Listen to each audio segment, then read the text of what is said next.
All right, let's go. Ephesians 4, verses 26 to 27. In your anger, do not sin. In your Anger, do not sin. okay, Do not let the sun go down while you are still angry. okay. And do not give the devil a foothold. All right. Let's read the second one. Proverbs 15, verse 1. Yes, Apasco.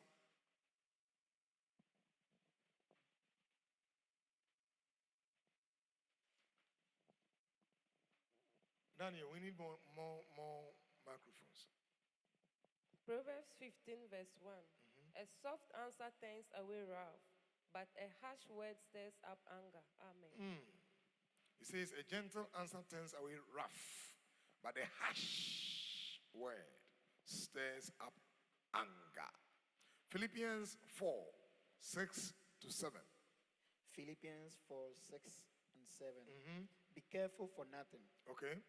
but in everything by prayer and supplication with thanksgiving, let your requests be made known unto God. And the peace of God, which passeth all understanding, shall keep your hearts and minds through Christ Jesus. Amen.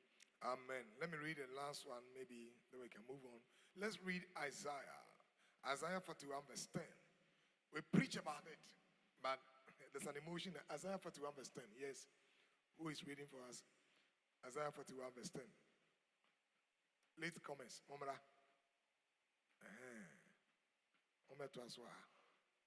Isaiah 41, verse 10. Who is reading for us? Okay, go ahead. Isaiah 41, verse 10. So do not fear. Do not fear, For I am with you. for I am with you. Do not be dismayed, for I am your God. Okay. I will strengthen you and help you. I will uphold you with my righteous right hand. Amen. Amen. And then write the last one, 2 Timothy. 2 Timothy 1, 7. 2 Timothy 1, 7. Let me read that one. For God has not given us a spirit of fear, but of power and of love and of a sound mind. Now, all the scriptures that I've just read are talking about emotions. What do you call feelings? They are talking about affect, emotions. Now, you have to understand a few things about human relationship.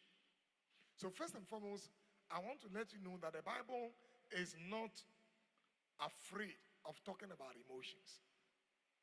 The Bible doesn't fear talking about anger, talking about fear, talking about resentment, talking about hate, talking about shame.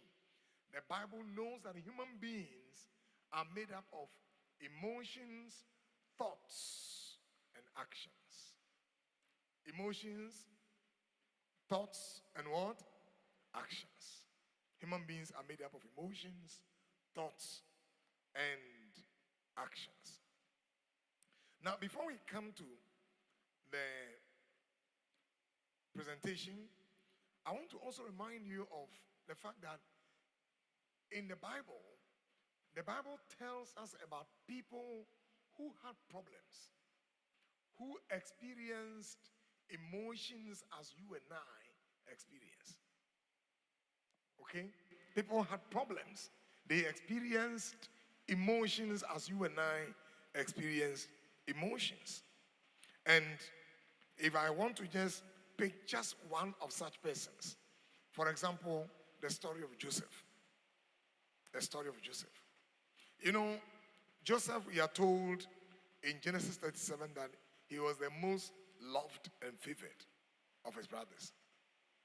But by Genesis 37 to 23, he has experienced betrayal. What is betrayal? What is betrayal? What is betrayal? When you say somebody has betrayed you, what is it? Yes. Lets you down. When someone you trust lets you down. Somebody you trust lets you down, all right? Yes. Any other? What is betrayal? If you can't define, then you can't feel it. If you don't know it, you can't feel it. What is betrayal? We often use it. He has betrayed me. He has betrayed. What is betrayal?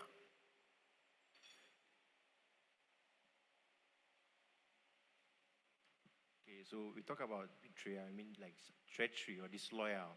Someone being disloyal to you. Someone you trust so much being disloyal to you. That's what it means.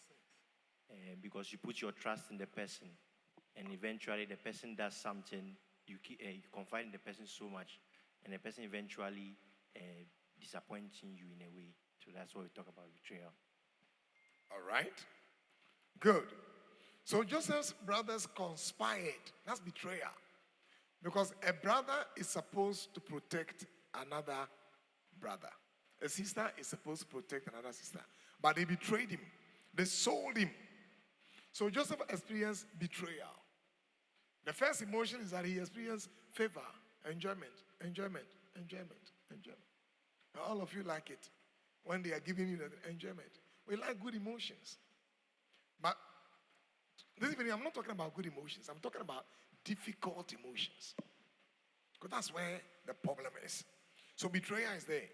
Then not only that, Joseph also experienced fear and desperation.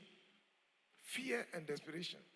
When you read Genesis 37 verse 24, fear. Fear is an emotion. Fear is an emotion. Because the guy was put in a pit. And imagine a 16, 17-year-old boy bundled by his brothers, cast into a pit. And he's left alone there. And he feels that you are going to leave him there to die. So desperation. Not only that, loneliness and isolation. Suddenly he was sold. And he's in a company of people he didn't know. He didn't know. So they took him in Genesis 39. They took him to Egypt. And then he was sold at the slave market. I like you to just think about it. Your bonus don't come in. He was sold at the slave market. He's been cut off from the father, cut off from the mother, cut off from the siblings, cut off from friends. So think about that. But he also was very tough. He was resilient. And then he had forgiveness and compassion. So although the painful emotions and difficult emotions were there, this young man also had emotions which were positive. He can forgive. He has compassion for them. At the point he was crying. I met a friend of mine, he said, me, I won't cry. I won't say yes. Me too a day. But he had, and I should tell you that Joseph had a good emotion. He had a good emotion. And finally, he reconciled with them. Genesis 45, 14 and 15. He reconciled. He said, you meant it for evil, but God for good. He reconciled. Now, I'm giving you this balance. So you can see that when we talk about emotions, every human being goes through emotions. In fact, Jesus in the Garden of Gethsemane cried and said, Father, if it's your will, what do you think? Which kind of emotion is that? Yes, who can label that emotion of Jesus crying in the wilderness and praying that the Father should avert he dying? Yes, which emotion? It's fear. Which other emotion? Yes. Which other emotion? It's fear. Jesus was afraid. So if you are afraid, you are not alone. Yeah. Fear gripped him. When he was on the cross, he screamed. What did he say? What did he say? Who say Allah, Allah?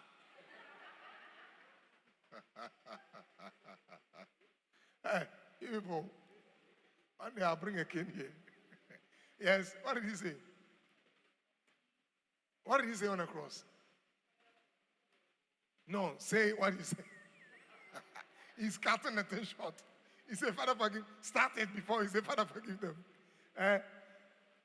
He said, Eli, Eli, or Eloi, Eloi. Lama sabachthani. And what does it mean? My.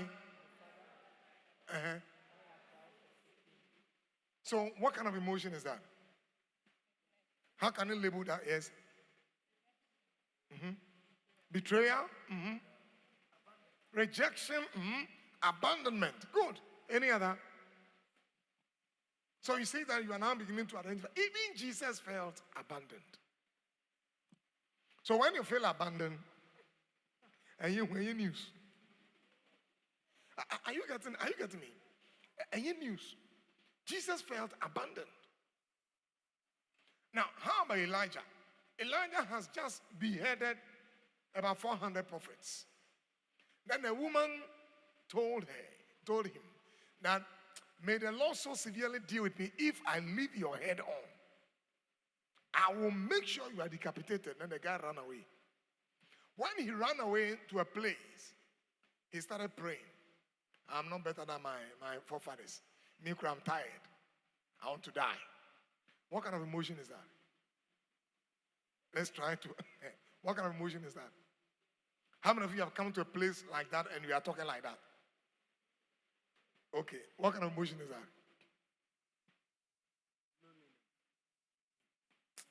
Loneliness. Yeah. It's loneliness. That's a good one. Any other? Depression. Good one. Desperation. Good one. Yes. Any other? Any other? One day I was praying. I'd gone through some difficult emotion. And all my words were going out of my mouth. So I was praying. And I think I was so tired. Then I said, Father, I thank you. I thank you. Oh, Spirit of God. Even as I'm about to die. Then suddenly I said, hey, no, as I'm about to sleep. Because of someone there. Say, when you go through some difficult emotions, say, anything at all comes out of your mouth. But I'm giving you all of this to just appreciate that every human being will go through emotions.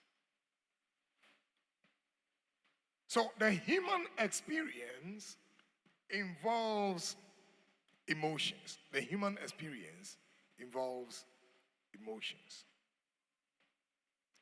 The human experience involves emotion. So when we talk about difficult emotions or painful emotions, what are we talking about? What are we talking about? We are referring to complex psychological states. You see, when we use the word psychology, we are referring to three things. We are referring to how people feel. Okay? I feel that he's telling me a lie. I feel that he's a scammer. I feel he's about to disappoint me. Such feelings. The way we feel as human beings. That is, when we are talking about human beings' psychology, when we say your psychology, we are referring to your feelings, number one. Number two, we are referring to your thoughts, the way you are thinking. For example, some of us will go through challenges, and then we say, Agbina, I'm finished. An example is what Elijah is doing. A woman threatened Elijah. He said, I want to die. So I'm wondering if the one who threatened Elijah was maybe Goliath. That time he will say, let the F open. Let me go inside. So some of us sometimes when we go through challenges, our thoughts. Why did my boss call me and look at me the way he looked at me? And some of you are very good at that. You are very sensitive, so you can pick up, you can intuitively pick up signs. Now, the way he looked at me and rolled his eye, I know that something is happening, something is coming. And nothing may be coming, but because you said that, your emotions have picked it. Are we together? All right? Then, the third thing about psychology is your behavior, your actions. Now, there's a link between the way you think, the way you feel, and the way you do what? You act. Or the other way around. The way you behave or act, the way you feel, and the way you think. Or the other way around too. The way you feel, the way you think, and the way you act. Now, all of these states, three things I mentioned, each can be a trigger. Maybe it's one day you were too happy. So you're talking like a parrot. Then once you're talking, you made a mistake and use a bad word in front of your boss. Then suddenly you're feeling, hey, what did I say? So first is your action. The action was that you were talking plenty. Then your feeling picked up that, I haven't spoken well. Now, when you left his presence, your thought,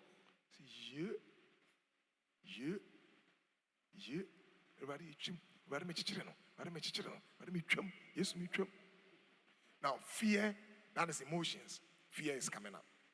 Or sometimes, too, it is a thought. Somebody made a statement, and then the statement he made, a thought hit you. Then when the thought hit you, the thought was that, so he means I'm stupid. You know, it's only in Ghana when you tell somebody, don't be silly, they say you are insulting them. But silly is not an insult. You are telling me, don't be silly, me. Silly. So he says, it means that I'm stupid. So that is the thought. All right? Then the thought will turn into a feeling, which is that you'll be angry. Is that right? And if you don't manage it, you're going to act. So have you seen how your thoughts, your feelings, the way they act? Are we together? So when we are talking about difficult emotion, we are talking about those states that can affect your interpersonal relationships. And they are often intense. I'm not talking about normal emotions. Normal emotions, you all have it. When we say something is intense, it's strong. Very strong emotions. Okay? And they are uncomfortable feelings. Uncomfortable. And sometimes when you are in your normal self, you feel like, what is wrong with me? What is wrong with me? I think something is wrong. Because when I'm in this state, I don't listen. Now, some of those difficult emotions include anger, resentment, jealousy, hate. We're talking about some of them. All right? Hate, betrayal, disappointment, frustration, sadness, guilt, shame. How many of you have experienced any of these emotions? Let me see your hand. How many of you have never experienced any of this? So that we can send you to heaven straight away from here. Hello.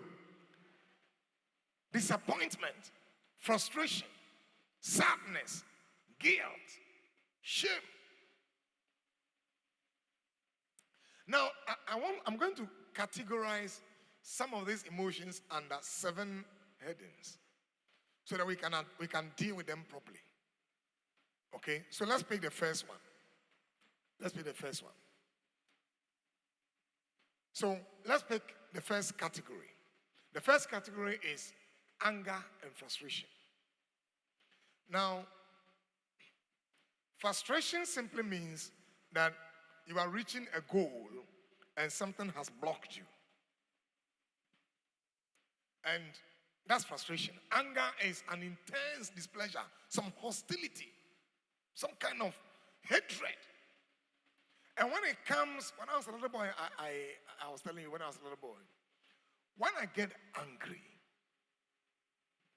I feel like anything I can lay my hands on, I should use it. Knife, stones, fire, water. No, anything at all. Pebbles. I went into a house. I told you I went and I had a problem with this guy who was about 5 years older than me. And the guy beat me properly. I thought I still have the mark here. There's a mark here. He beat me and I had a cut. But my anger is such that even after you have beaten me up, I'll go back and re-strategize and then come back. So I went back, cried for a while, took some water, cooled down, ate well, waited for the next 2 hours. Then I went and gathered pebbles, stones, got some knife. So I got all my accoutrement ready. So about 5:30, they were preparing their fufu, pounding it. I entered the place, kata, breaking louvers. They were running to the room. I said, That was my anger. Intense. Okay, frustration is when you feel discontent because you want to achieve a goal and you are blocked. You want to pay a school fees, you don't have the money. Resentment, when you feel bitter, indignant because of some injustice, somebody mistreated you. And as I explain all of this, you will see that you have gone through some of these emotions, but one of them can be very strong in you. Mine was anger. Anger. Irritation. You know, sometimes you feel so annoyed about certain issues. Some of you don't feel that emotion. Now, sometimes I feel that emotion. Sometimes some things can annoy me. But I need to manage myself. How many of you have feel this kind of emotion? Yeah. Some things can annoy you. I'm like, you're not sure. How many of you have and you're sure? This is not my be. That's irritation. It's irritation. You are so irritated. Right? Let's go. So that's category 1. Anger and frustration. In category 2, we are talking about hurt and betrayal. Okay? Hurt is feeling emotional pain. You are rejected. And the women don't like this. They don't like it at all. Like when you ask a lady that, if you like this guy, go close to them and say, I love you. You say, no, I won't do it. Because if I go and I tell him that, oh, hi, then he say, hey, what are you looking for? Ladies, true or false? They don't like it at all. So I keep telling the ladies that you see how difficult it is for the man to propose. And then you come and tell us, I don't want you. Someone will say anything. And you tell them, I don't want you. The ladies feel it's so tough for them. That no, I don't want him to feel like I'm cheap. But it's not the feeling of being cheap. It's the feeling that I'll be hurt. No, it's not cheap. You're not cheap. We all know that you are not cheap. In fact, you are very, very expensive. We know. But you feel like when the person says no, it's like he has rejected you. And you feel like, no, you're fair. That's why a lot of ladies will not do that. Okay? Then you have the betrayer. When you are deceived or violated, somebody who must protect you, violate you. A gentleman was telling me a story.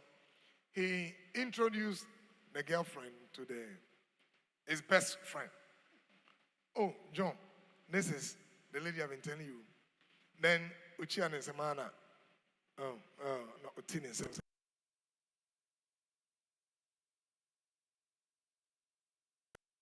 And they started meeting. Before they would go to see the family and do knocking, he's been sleeping with the guy.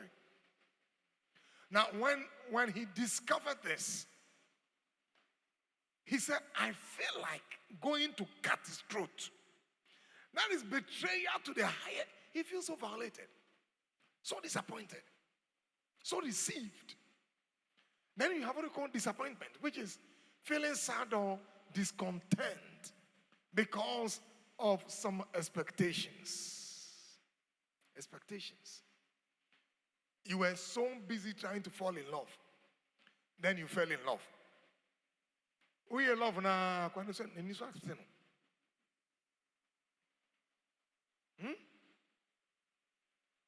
When you are dating, there is what we call impression management.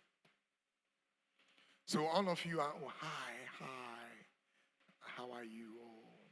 Oh my God. You know, impression management. Everybody's trying to manage. You know, the girl is let me clean for you. Oh. You know, it looks so heaven, so sweet. Then the days start running. There is something we call in psychology hedonic adaptation. Now, what is hedonic adaptation? Hedonic adaptation simply means that when something is new, you are so excited about it, and oh man, it's just as we often say in the local parlance. So when you start to tell, or someone say, so what you when you so. So people easily adapt. And I say,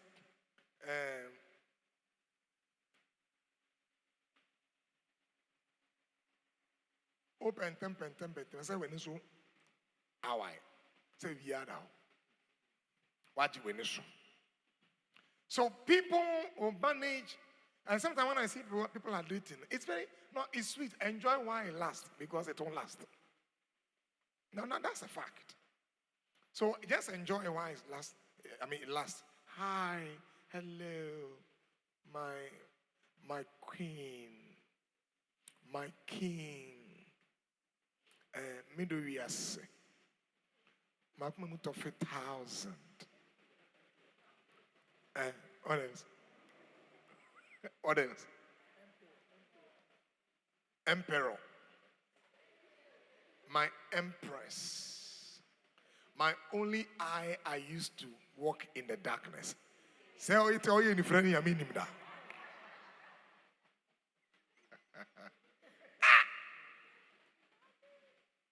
Yes. Hi. Or don't talk to me. Then today I was just watching something on TikTok. The guy said, hi, and he said, yeah. He said, talk to me of all you need. He said, yeah, that's why I'm here. And I was like, yeah.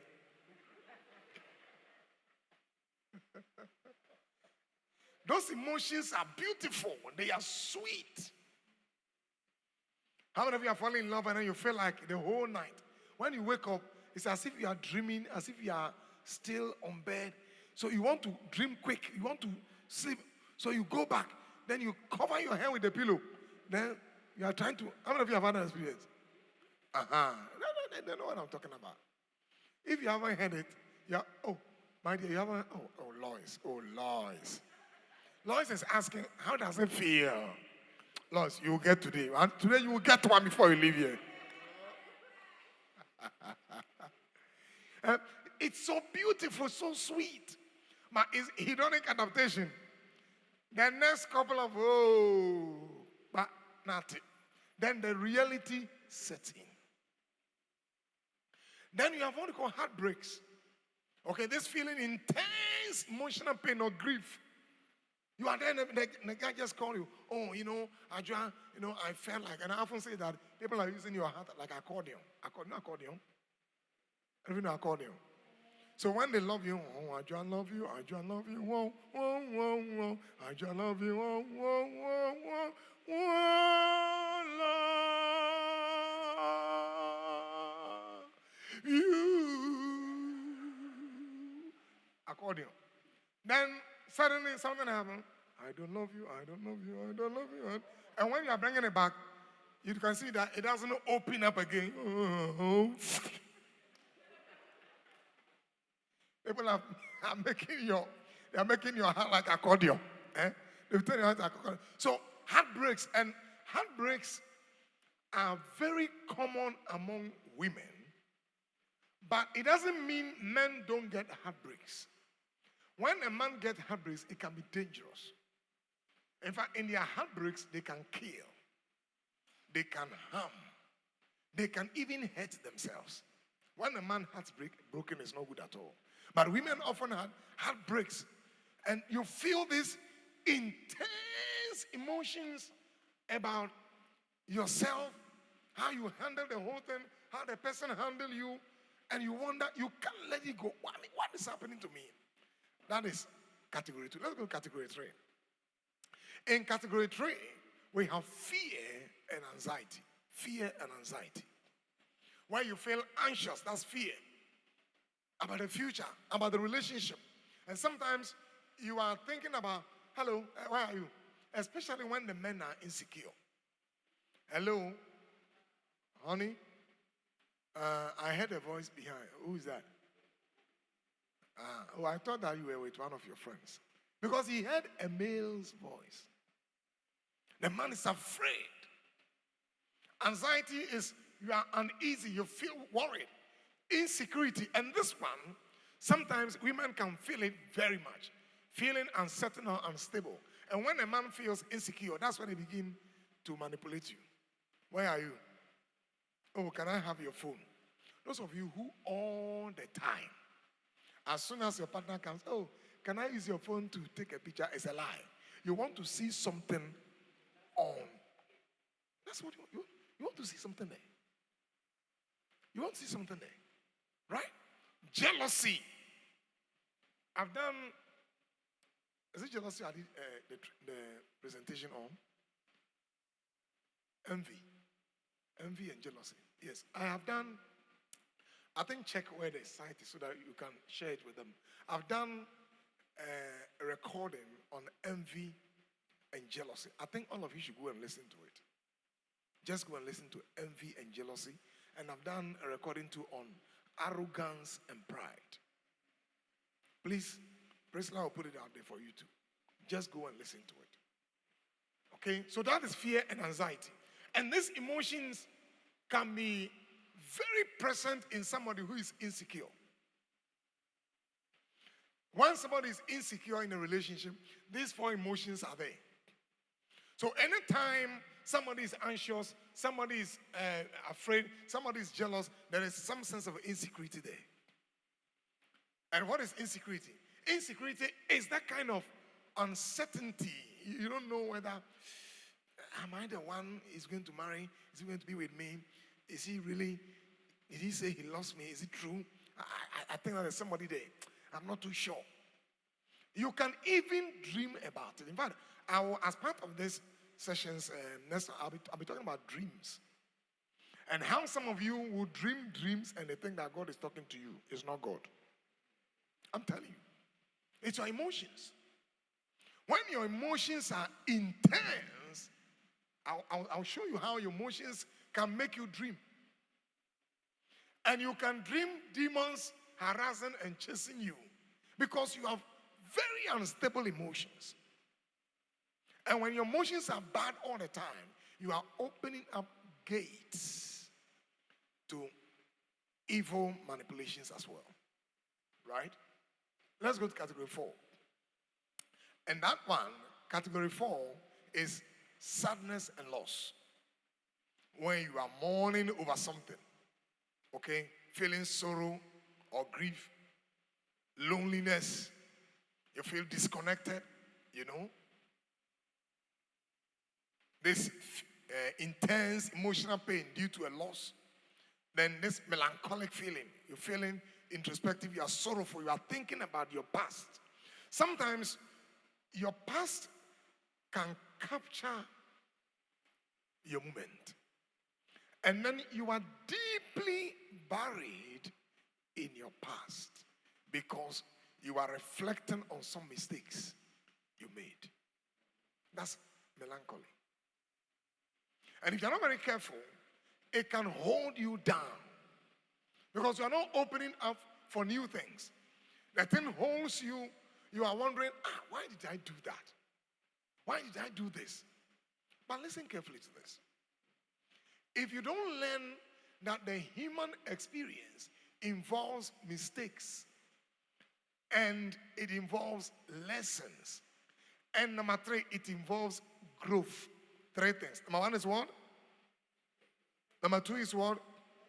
Number 3 is what? These 3 things are key in human emotions. There are mistakes. And what are mistakes? Mistakes simply means that you miscalculated, you misthought, you misacted, you didn't do well. That's a mistake. But every mistake has an inbuilt lesson. The problem most of us have when we are dealing with emotions is that we don't move beyond the mistakes to acquire what? Oh, are you here? To acquire what? The lessons.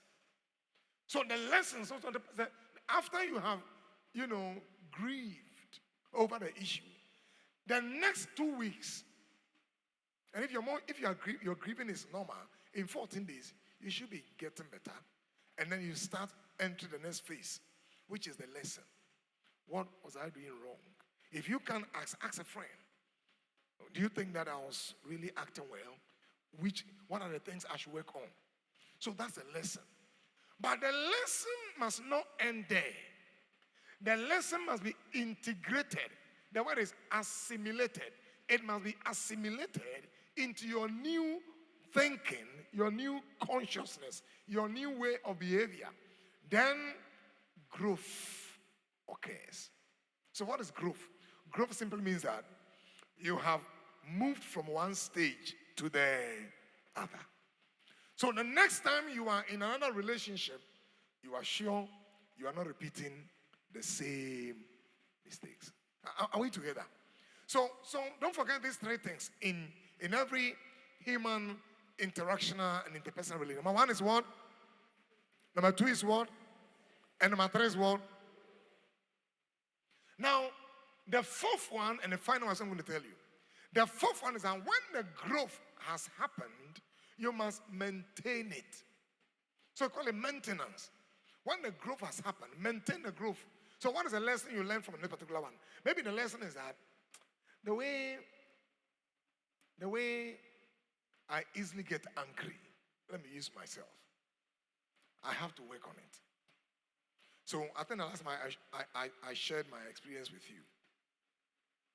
When I married, my wife is coming from a very organized background where you set a meal and then, and I'm coming from a background where we are scrambling. Not that we are hungry, but we are many. So when I was growing up, when they serve the food, you must know how to adjust your hand into cold water so that your senses are able to pick up the hot food, and then know how to also open one half of the mouth whilst another half is bringing in the air. So the food is served hot, and you eat it hot. And I often tell my friends that that is Passover food. So that's the kind of thing I've been used to, and I married.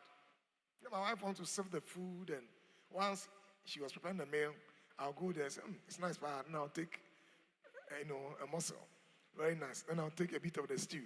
Oh, very nice, very nice. Then I'll take another one. Then she said, my husband, won't you wait for me to finish? Hey! I was angry. I will eat your food again. What is food? Stomach for food, food for stomach. God will destroy all. I'll quote in scripture. Jimmy. Hello. I was quoting scripture. I won't eat. But in the evening, I was hungry.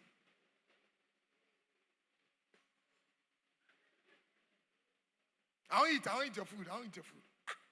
I could hear. I was hungry. I have to eat. Then I felt the Lord was talking to me. Stop fooling, judge me, Stop fooling. I virtually judge me. So I went there, bring the food. I said, come on, me. So once I learned my lesson, I must maintain that lesson so that I grow. When you grow, maintain it. Otherwise, you cannot replicate that lesson for the next. So that's called maintenance. Some of us learn lessons, we grow, but we don't maintain it. So the next relationship, nothing happens. The same adequate. Category 5. Category 5 is shame and guilt. And this particular emotion can be so powerful. Shame is when you have this self-consciousness about self-embarrassment. You feel embarrassed about yourself because of maybe particular challenges you are going through in life. You feel very embarrassed about yourself. Embarrassment. You are not confident about who you are, what you have. The slightest thing you feel embarrassed. When you are amongst your colleagues, you don't feel confident. You feel that they are ahead of you. You feel that they are better than you. Okay? It's not a good emotion at all. And so you are unable to move with others. So even a guy comes to you and he's proposing love and says you are very beautiful. Say, it's not true.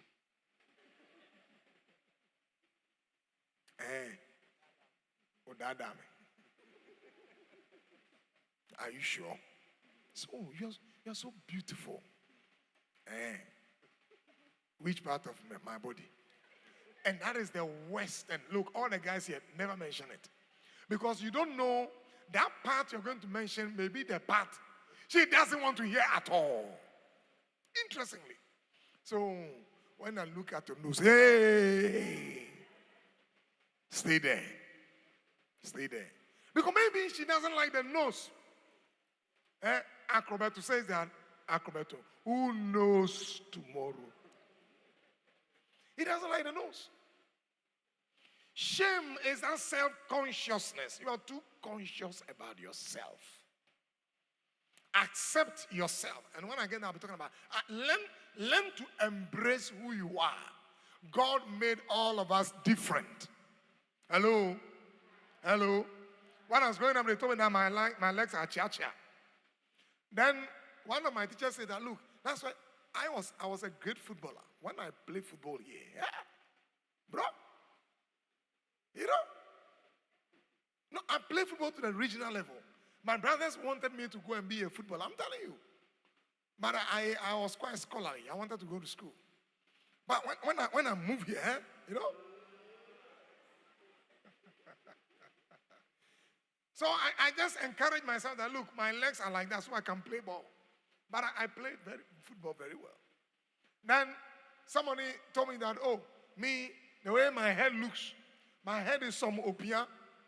Then I said, this kind of head, if we have to go to heaven through Pani anyway, Pani Tokro, it's gone. Yours is bigger than mine, is small. I'm gone. So you have to know how to add value to yourself. Guilt, feeling remorseful or regret. Look, all of us will feel guilty one day. Sometimes because we did something wrong. But the guilt must not hold you down. Self-blame.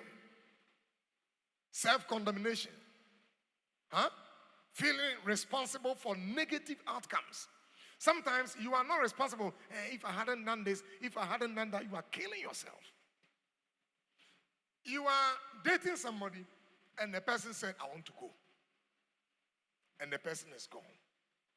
Why do you have to keep on blaming yourself? Even if you made a mistake, remember the 4 things I mentioned. Number 1 is what? Number 2 is what? Number 3 is what? Number 4 is what? So what is it? We are not angels. We are human beings who make mistakes. So stop blaming. Some of you have blamed yourself because you left one relationship. Yeah? Me, when I was growing up, I saw a lady and I said, I was in love. So I went to her. I was going to do her lie. So I said, hi. Oh, let's do. Hi, how are you? Wonderful, wonderful, wonderful. Oh, my name is Joseph, and you? I'm Felicia. Amazing. Felicia, what a name, what a name. What a name. So Felicia, where do you come from? I come from Gomuafete. Gomuafete. Whoa, Gomua is the central region? Yes, please. Amazing. You know, I also come from Num, and I don't know, but since I joined this particular church, I've been seeing you moving around. I said, let me say hi to you. Oh, okay, that's nice. Ah, wonderful. I mean, the way you even said nice, it's been nice.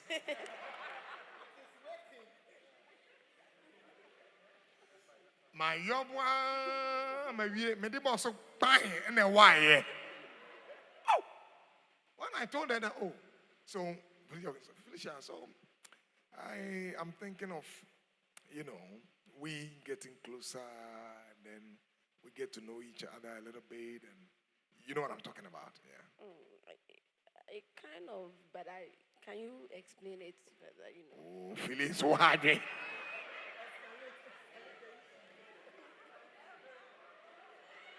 Feel your about power.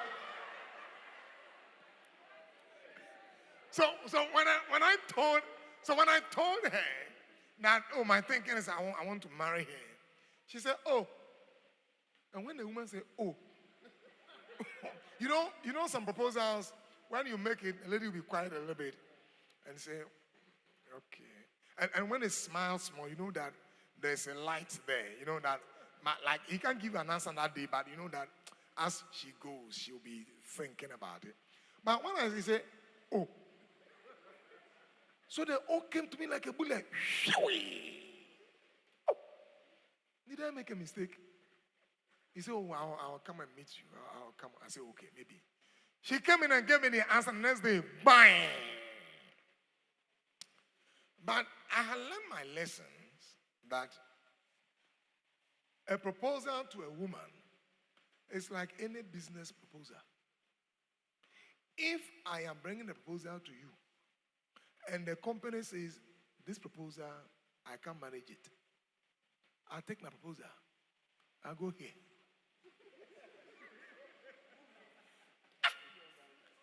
If he says that, oh, your proposal is very ambitious, I say, thank you, sir. I go here. Because the Bible says, he who finds, and the predicator for finding is what? Searching. True or false? So I'm searching. So if I search for one and I don't find it, I get my lamp brighter and I keep searching. So I manage myself. But there are some men. No, if I hit me the first night, but by the next morning, I've recovered.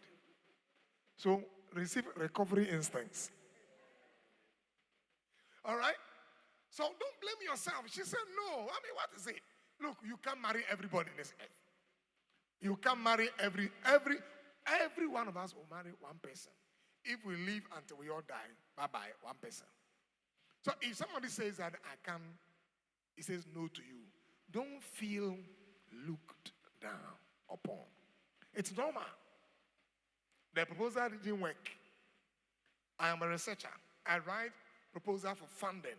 Sometimes I take my proposal to person A or donor A. Then he writes a very nice report. And that's one of the most painful things about some proposals.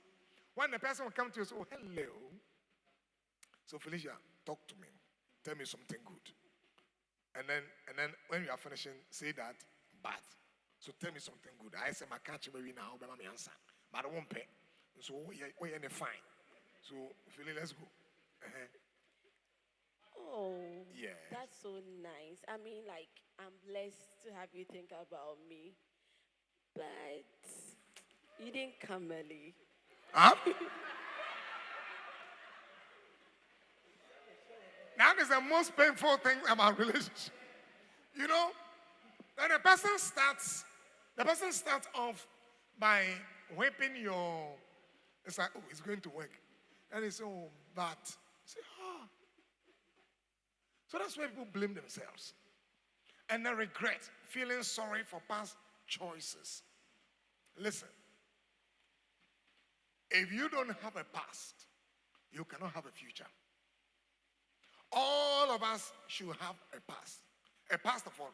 Of mistakes, of errors, of triumphs, of victories.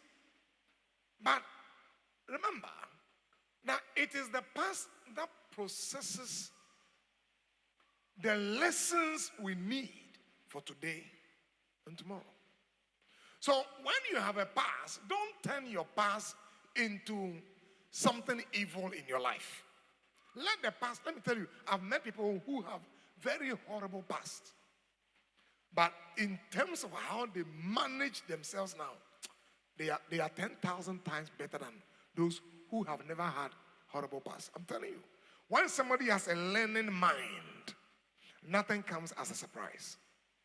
Every experience is seen as a lesson point. So, regret. Category 6 is about disconnection and isolation, where you feel you are unattached or you are detached. You are in that relationship, but you feel like you are not.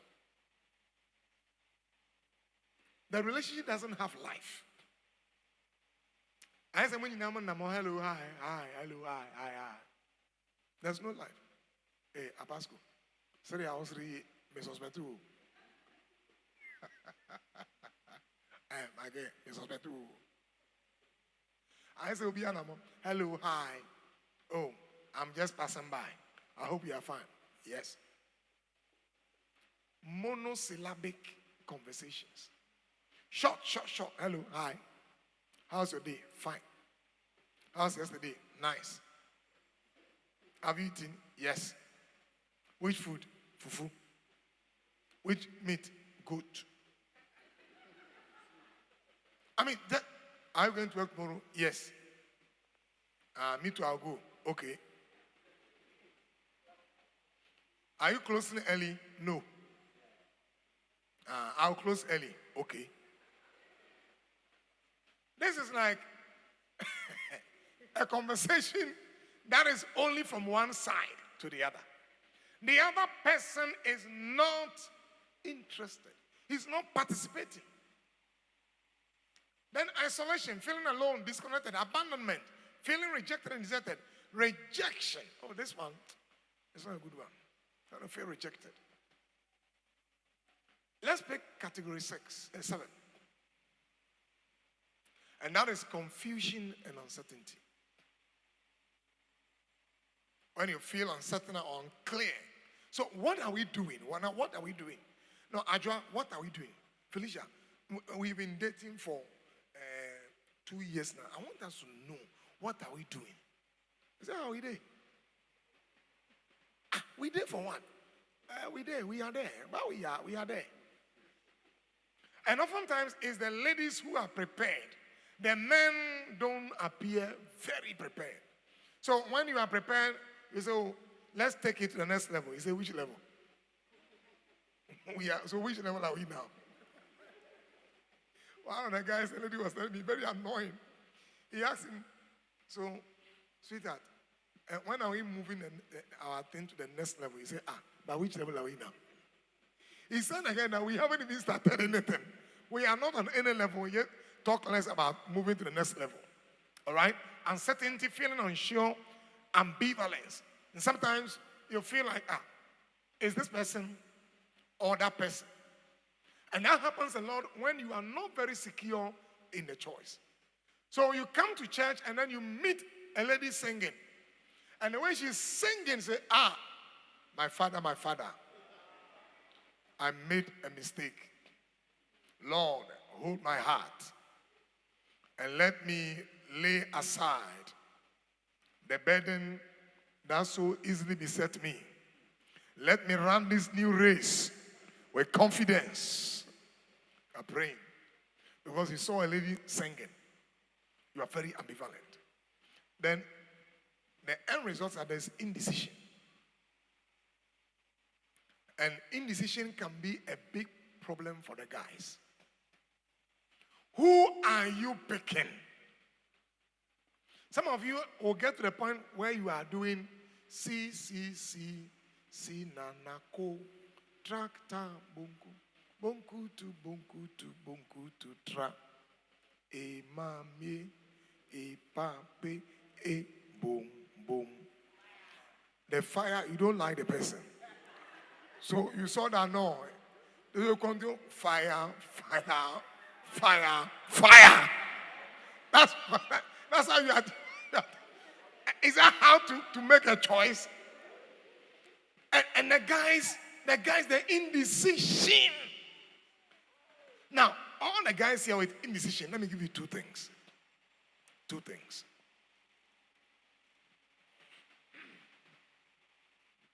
If you feel you are unable to make a decision, you are not ready to marry.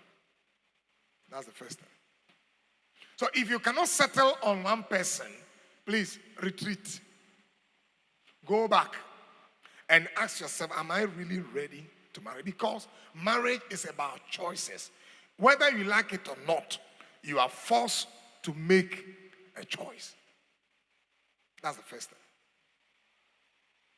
The second thing I want to just draw attention to is, if you feel indecisive, you don't know what you want. And by the time you don't know what you want, you are welcome. Oh, you are late. No, you are too far. You are too far. Come. Come. Our lady, yes. And then, is that your beloved? Then sit by her. Yeah. Sit by her. I want someone then, sit by her. In this meeting, people are wild. So anybody who came here and your beloved is here, make sure you are seated close. Because once I'm talking, the way some people are just looking around.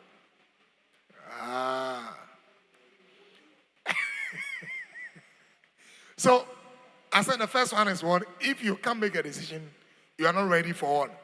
The marriage. Number 2 is what? Who had the second one? The second one is what?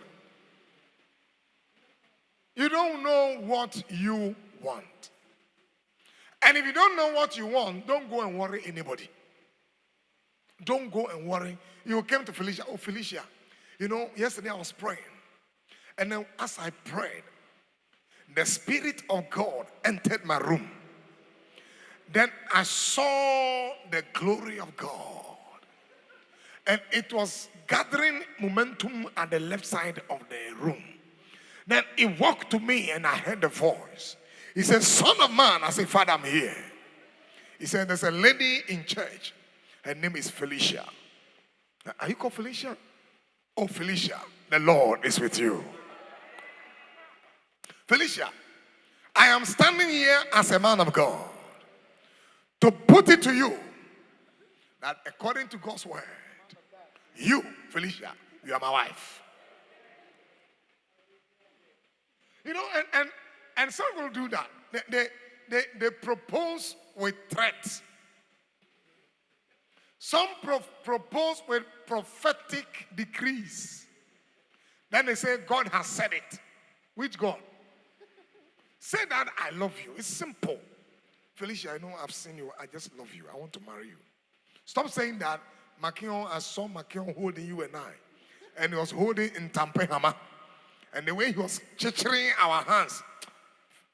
And I just saw that, Felicia, by the grace of God, you and I will walk together on the street of gold.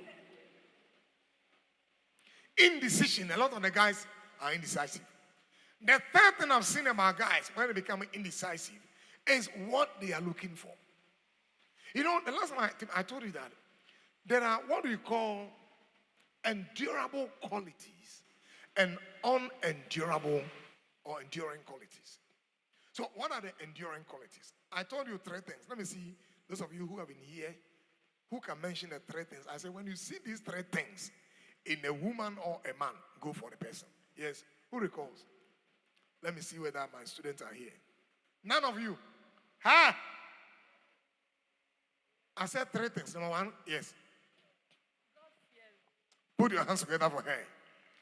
If the person is godly, and God-fearing is not that he goes to church. God-fearing simply means that a person's conscience is working. He knows what is right, and it's not about going to church. There are people who come to church, they are worse. Okay? Godly person. Number 2 is what? Okay. And then more chocolate. Why? The person is open-minded. Yes, I know what they hear. Open-minded means that the person is not inflexible. Not if you are suggesting, oh, can we? All right, I'll pray about it and I'll give you a feedback. But not the person when you say, no. As a man of God, when I hear, I do. Oh, are you going to say yes? I am more than a man of God. Until then, the third one is what? I want to put your hands together for this lady.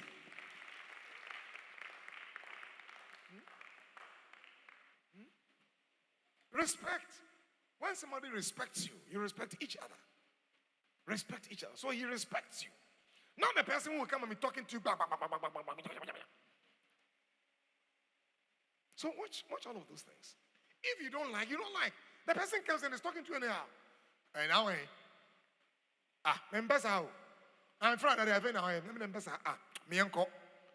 Ye kukurum pony. Oh, yeah, when a person marries you,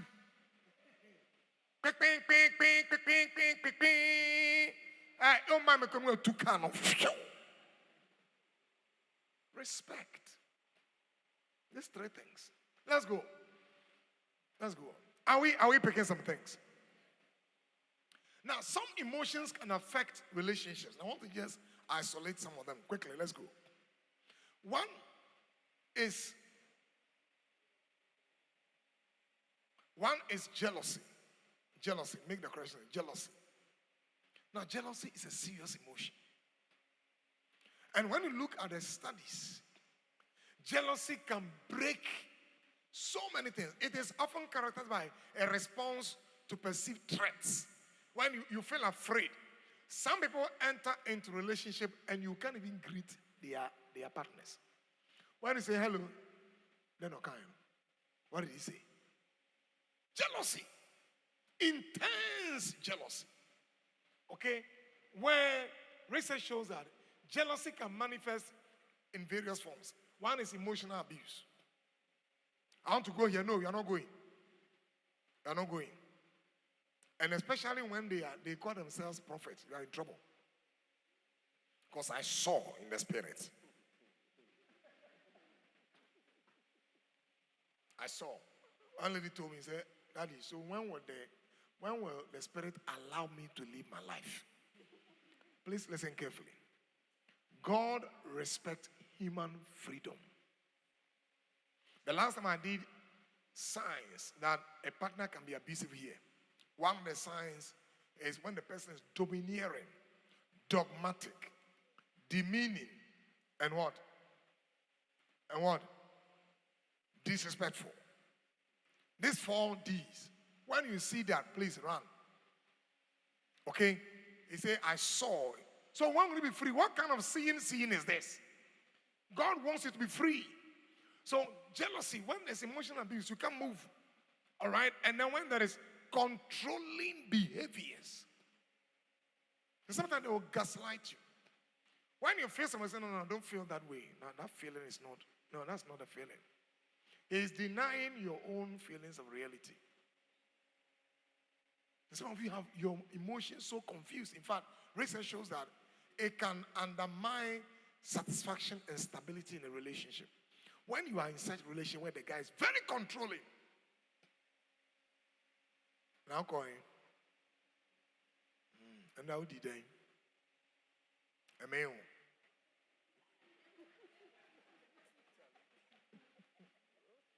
Kase here one, kase here. So huh? Let's go. Let's go.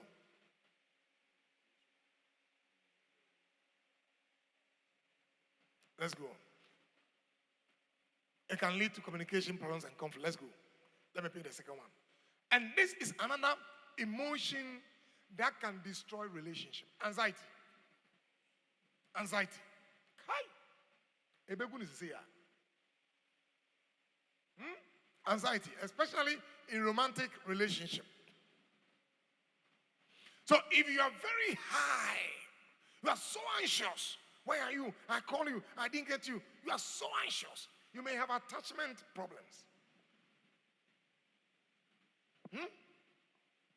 They perceive their partners as less supportive sometimes. And anxious individuals often exhibit what we call hypervigilance. Hypervigilance is that they want to control. They are looking around. So he's standing by, standing by the lady holding her, and then you come. So you pass by, as if you are watching her. You are watching her. Then, yeah. You know, and then some of them, they won't even comment. But then you do this. Then you say, "Na, unim nana, unim." Oh, Maja, sorry. Some can be that bad. He doesn't want you to be in the company of somebody at all. Because there's a fear, that anxiety that and some, because of this anxiety, they speed up the marriage. When you see people pushing you,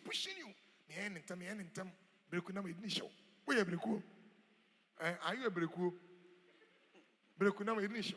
Let's do it quick. Oh, there is fear that if I don't marry you now, somebody will catch. That is insecurity. That's anxiety. And anxiety will lead to excessive reassurance. Sometimes they're asking you, you haven't told me that you love me. In a day, 4 times. So, in the case I saw, when they married, the guy stopped. Because he said he has said it more than 1,000 times. So he was tired. Then the girl said, you haven't said it. The guy said, when I change my mind, I'll tell you. Until once I haven't changed, it means I love you.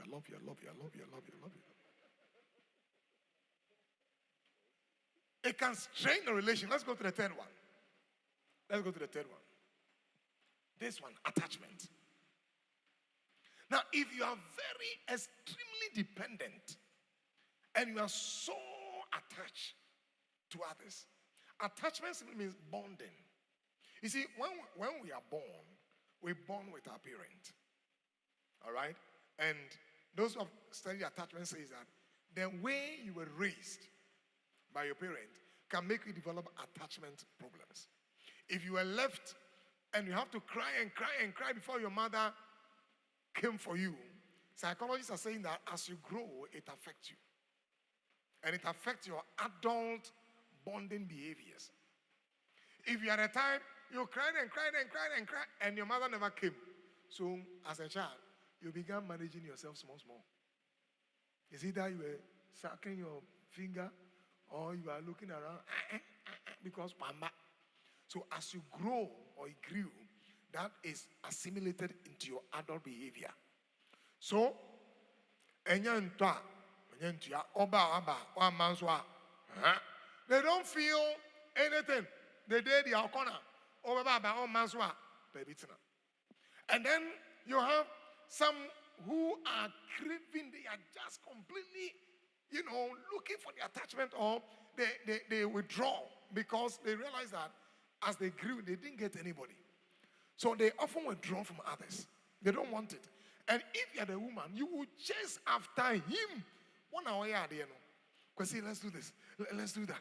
Like a lady who went to marry. As they were stepping out, they are walking. And so here we say they are recession.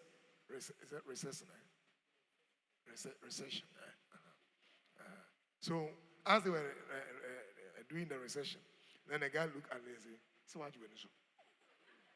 And he opened it. Then go. He said, hey. Or you're so unattached. You want the marriage, so you have it. This is a recipe for, because where would as a matter. So, let's go. Let's look at our attachment styles. Let's look at the styles. Go. So we have what we call secure attachment. This one, if your mother was attending to you when you were a child and managing and playing with you, that's why some of you who are going to be mothers, please play well with your child. Okay? Hold them. Stroke their hair. Hug them. Rub your hands at their back. It's very important. It's bonding. So the child feels comfortable. They grow well.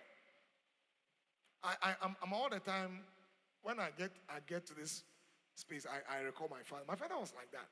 My father was very touchy. He would hug you. He was that type. And he had this big cloth. So, they are more now. And as the last one, I enjoyed it. Aish. Like, when I'm going to the farm and I'm afraid, then my brother and the sister, they are walking, then my father will carry me on the shoulders. Then I'll pluck a bar. And I'm whipping them down there. Whipping them. Hey, because I'm not working. And when I'm afraid, then he just hold me. Then I'll run and hold the leg. I really enjoy that. As those of you who know me, I'm that type. I'm very touchy. That's how I was raised. It helps attachment. But, so this is secure attachment. The child grows and he feels very confident.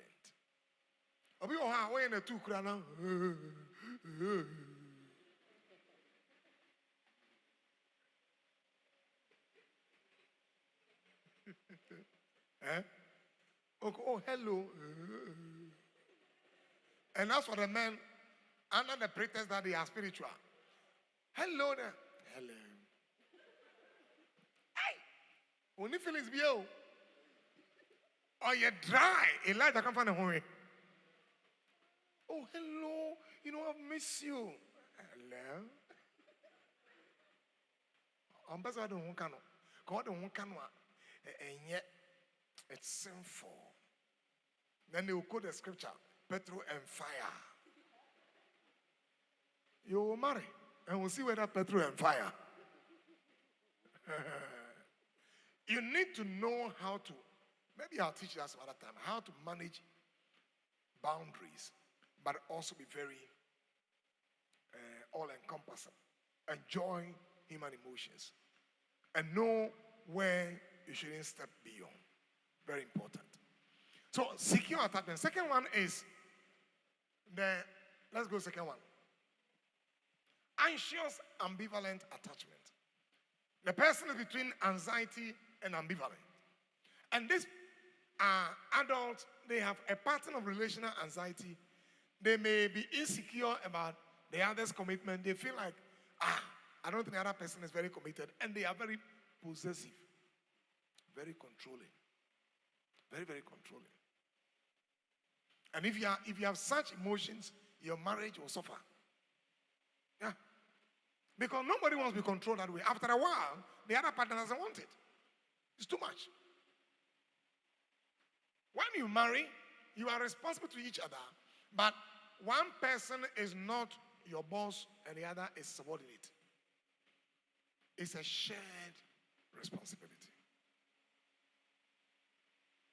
Paul said, there is therefore no Jew, no Gentile, no slave, no free, no man, no woman. We are all one in Christ. Let's go to the other one. Let's go. The avoidant ambivalent attachment. This person, they avoid. So typically, they seek safe emotional distance. When you are getting to them, they are running away. Because I'm coming home. What do you? Oh, I'm just close by. Oh, my fetch here. They avoid you. They don't want. And you don't feel them in the relationship. Now listen carefully to me. I'm not saying that when you are dating, you should be touching erogenous zones of the body. You are dating and then you are one areas. I'm not saying you should do that. But I also feel that it is a blatant lie to keep the relationship so dry that you virtually can't feel each other in a relationship. It's a birthday, a hug. Hey! What is it? You are like an iron bar. Stiff. Very hard. Why? You're too stiff. Then your partner wants to say hi. Hello.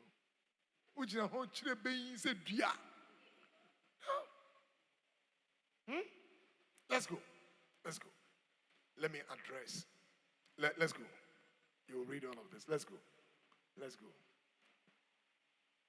Okay, let's stay here. Next one. No. Go back. So there are key issues psychologists have found as triggers of difficult emotions. They are triggers. They will trigger a difficult emotion in relationships. And I want to see some of those quickly. One of them is communication. So you see why when you are starting a relationship, we tell you, I'll ask those who go for their how do you call it? Counseling. Did you cover communication? If you don't cover this, because see, this is a key thing in relationship. The way you relate, the way you talk. Because poor communication, misunderstanding, unexpressed emotions. There are some people, when you want to get to them, then they are stonewalling. They don't want to talk. They stonewall. Meanwhile, you want to marry. So you are in a relationship for what?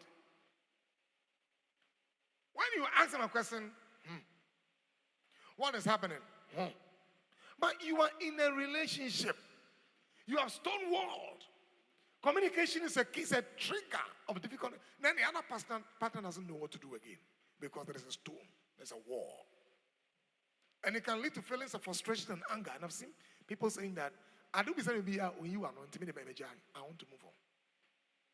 So communication is a trigger. Some of the bad emotions that people have in their relationship because of communication. Let's go to the next one. The other one is trust. Trust issues. Trust. Trust is a very serious issue. Because we're talking about betrayal, dishonesty, mistrust, jealousy, betrayal. It's a very big issue. So, do you trust your partner? You see, once you start looking onto your partner's phone, you have set a very bad seed. You have set something in motion. You're looking onto your partner's phone. Can I have your phone? Hey, we want to play a game. When I say hi. Want to play a game. I draw hi. Can I see what's on your phone? No. John, hi. Can I see what's on your phone? No. Then you give it to me. When I say hi. Oh, Hesan, when you are bad, you be so. Trust. There was a story somebody told me. He was I think I mentioned it last time. He was in a bad house. And then the phone rang. And he has actually given a special, how do you call it? Ringtone. And the ringtone is, I've forgotten. Is this some of these songs, very funny songs? Medo, or something like that. So when it rang, then he rang. And you know, the ladder was so slippery. So he over-screeched.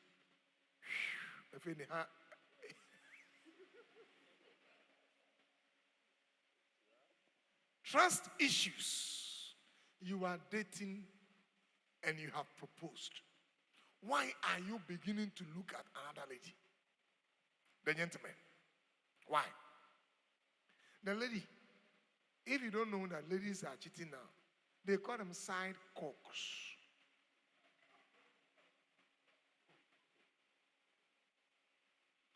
Side cocks. One day the cock will turn to a lion, and we shall see. Number 3 is what?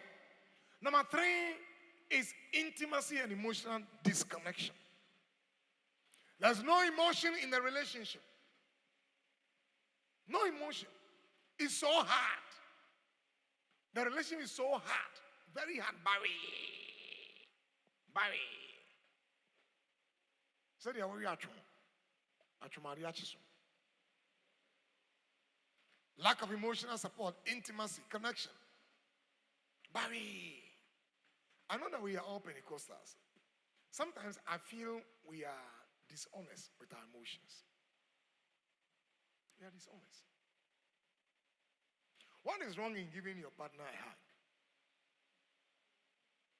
Now, what is wrong? So if your partner is giving you a hug, and she has breast, the breast shouldn't touch your hair. Hey, you two, what kind of body do you have? What is it? That is how we have self-control. Tell a friend, self-control. Hey. So for some people, when they are even hugging, then they do this. They've turned themselves into bats. Bats. What is it? Listen. You can hug. Remember, God looks at motives. There's nothing wrong with that. But you must control your emotions. That was how I was taught. Control yourself, because whether you like it or not, life is about self-control. Do you eat all kinds of foods? So why can't you control? There's some of them, they are walking and then come. So they don't want people to know that they are. So wait, the piaka money. Hold their hands. And oh, hello, how are you? How are things? And so everything is fine. How's home? How's work? Today when I was coming, my little boy, my boy, I won't mention his name. My boy was walking. When I asked him to walk with me, he won't walk. He was enjoying a walk, and I said, hey! So tell a friend, be honest with your emotions. One more time. For the last time. You have gone to visit your beloved, and you are feeling some bemse. You know bemse? Bad boy. You're feeling some bemse. So all you do is that, oh, feeling today the Lord is at work. So I want to leave, okay? And you discuss the issues. Don't let it look like it's some demon that has come there, I feel that the devil is here. There's no devil there. There's no devil in the room. The devil in the room is that some things are actually working in your body. So tell Philip, today I came to see about the way my body is behaving. I want to leave. I want to trust the Lord for the future. Now, I couldn't bring mommy today, but I was very blunt on these things. Be blunt on them. That's my strength. Be blunt on them. Don't let them, don't hide. Don't let it feel like, this thing's here, I don't want to say it. And so when he's holding you, hey, Jesus, shame unto you. Feel free. And when you feel that the person has gone beyond some, today, I thought that you were going too far. Next time. Oh, sir, okay, next time. Sorry, Now, my mama, sir. And then look at the daughter of Jezebel. I'm the lion of the tribe of Judah. I'm going before you cause any problem. So the thing is so raw. And they get to their honeymoon. Then they feel that that's right. Iron sharpened iron. Obi iron. I want to say how they know. Intimacy issues. So the relationship is so dry. It's so dry. Let's go. Then, and this dry relationship, it affects the ladies a lot. They don't feel they are part of it. Then power struggles and control. Power dynamics in the relationship. Imbalance of power, control, indecision. Okay? I'm the man. Okay? I'm the man. And I'm saying that you are not going anywhere. I don't want you to go to Kojo's house. Don't go. Then the lady say, have you married me? He say, okay, that one is true. You haven't married me, so I can go. If you go, we have problems. Okay, I'll go. Power issues. So there are, and these days, and check something. All the ladies who are educated these days, we are seeing something in some of the studies we are doing. Now, if a lady is well educated, the chances are that some of them run into problems in marriage. what it means is that there are two things. It's either it's from the man or it's from the woman. Now, if it's from the man, it's about insecurity issues. The man doesn't want the lady to go beyond some level. So he must say, or baby, PhD, PhD, stay here. Or that the lady also feels that I am myself. Okay? I'm a working class lady. You understand that? I've finished my master's. I'm doing my PhD. You can control me. Okay? Did you hear that? Yeah? Lois, did you hear that? So it's in my estimation, my research, there are only two sources of that. It's either the gentleman has insecurity issues or the lady also has submission issues. Number five is unrealistic expectations. And here, the ladies, you have to work on this. Unrealistic expectations. When you're married, it doesn't mean that everything has ended. Your gentleman, if he doesn't manage himself, he's going to be chasing after other ladies. Some ladies are going to be doing and inviting him. And then say, but we are married. Yes, they are married. So be realistic and let your guy know that the fact that you are married doesn't mean that you cannot be tempted. Hello? Are we here? So unmet or unrealistic expectation can trigger disappointment. You entered into the relationship and you are looking for, you better can't tell me. Say, yes, that's right, legends. There's a lady who told me that lady is very funny. He said, when I entered the house, I said, the Lord is my shepherd. I shall not want. Then he said, yet though I walk through the valley of the shadow, I'll fear no evil. Also, we are them hono. And so bad. Heat. What? And he said, but when I came in the last time, the guy said, I don't know, there's heat. But this is where I have. She had to quickly adjust. They stayed there for a year and they moved. Remember, life is about growth. They moved. Don't say that me. No. Look at my cuteness. Look at me. No, I don't. I can stay here. You know, my skin.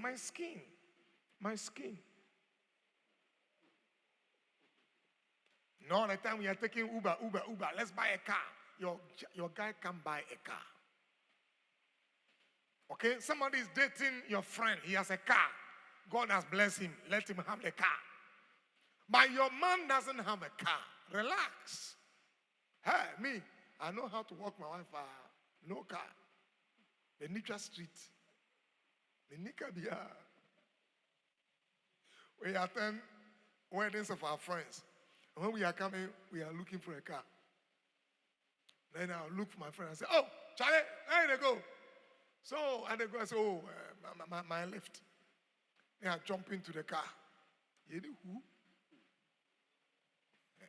But we too, we got our own. And because we didn't have anything, when we are picking a vehicle, mommy will make sure that we picked one that is nice. Me, any vehicle that is coming, I stop it. Rackety one, because pentam. But she said, no, I don't want it because I'm paying for it. So she will stop one and say, all right, okay, let's go. Then we also jump into it. The day we got our own car, hey, the way we launched it, we went to church. And you hold the key small. Yeah. So please be realistic. Be realistic. It can take you 6 years to get a car. Somebody, 1 year he has a car. Marriage is not a competition. Are we together? It's not what? Somebody marries, the next man, pam, no nyam. Another person marries 1 year, 2 years, 3 years, 4 years. It can take 8 years. It can take whatever. But yours will come. It's not competition at all. Oh, I thought that when I'm going to marry our first night, after we come from honeymoon, I'll be pregnant. Some will say, let me wait for about 2 years. And then it hasn't happened. It hasn't happened. Oh, I don't know what to do. I don't know. It hasn't happened. Oh, marriage is not a competition. Please have that in the back of your mind. Unrealistic expectations. Let's go. Oh, you have this prayer guy you married. When you come to church and he's praying, I say, my goodness, what a guy. My guy can pray. What a new year.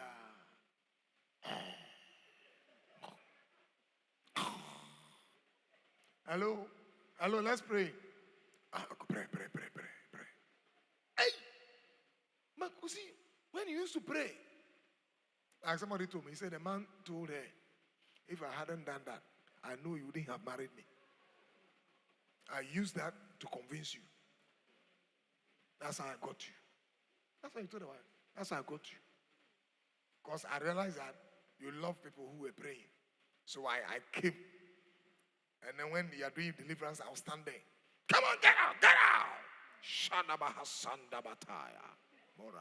And I saw you were standing there. You say, yeah, man of God.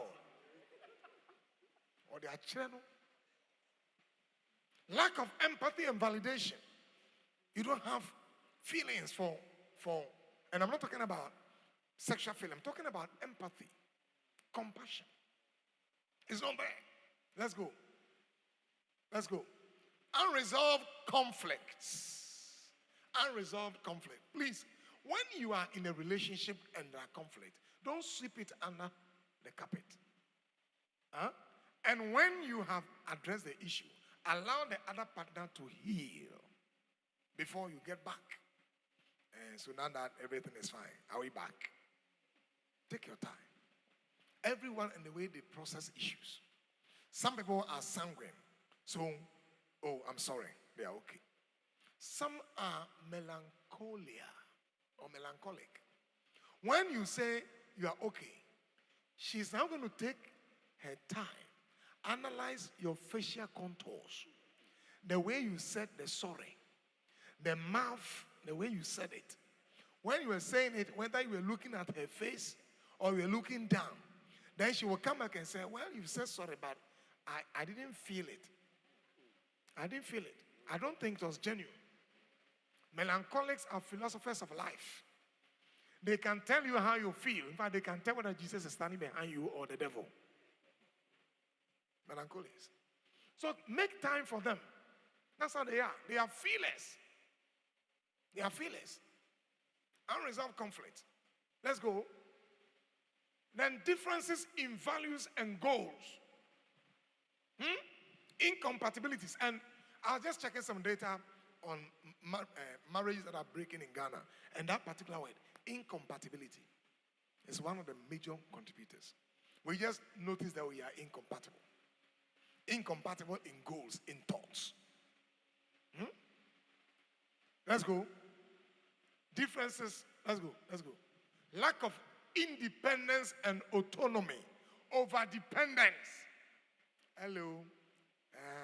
I thought that you would give me money to go and do my hair. All the time. Do your hair. Do your fingernails. Stop that. Stop it. If you keep doing that, I'm not saying that a guy should not, once a while, maybe your birthday or maybe Mother's Day or something. I mean, boom. So, hello, my girl. Say, why are you doing? Come. So, take this 500, go and, look nice. Buy some dress. Or if you want, I can go with you and make a choice. That's nice. But what they also done about? Hello, am I you? Did you miss the number? My name is 0244 00 22000. There be a number. Jai. Can't you not say Jai? Over dependence. You can let the person suffocate. Give the person room to breathe a bit. Resentment and anger. Let's go. And then unforgiveness and resentment. Where you cannot forgive. Let's go. Now, let me end up on this. And I'll give you the slides. I'll give you this. So don't worry. I'll give you this and I'll do part 2. Where I'll be dealing with emotional intelligence in the relationship. So I'm using it to open up something for you. How do you manage this? And I'll run through these things and we leave. Please listen carefully to this. Nobody is a master of another person's emotions when he or she himself or herself cannot manage her own emotions. In other words, don't try to manage your partner's emotions when you yourself, you can't manage your own. Are we together? You must first start from your own Jerusalem, which is yourself. So that's why I say I learn to manage my own emotions. So when I get angry, I know what to do. I have to work on myself first. So let's pick the first point. The first point here is acknowledge and validate. You yourself. What is the emotions you have? So Eunice, come and show me. Are we sorted out? Okay, bring it. Let's see what is there. Oh, okay. Good. Now, let's see the emotions, all of you. We didn't write your name on anything, but let's see the common emotions that all of you wrote. Yame yodo. Unyame yodo. Unyame.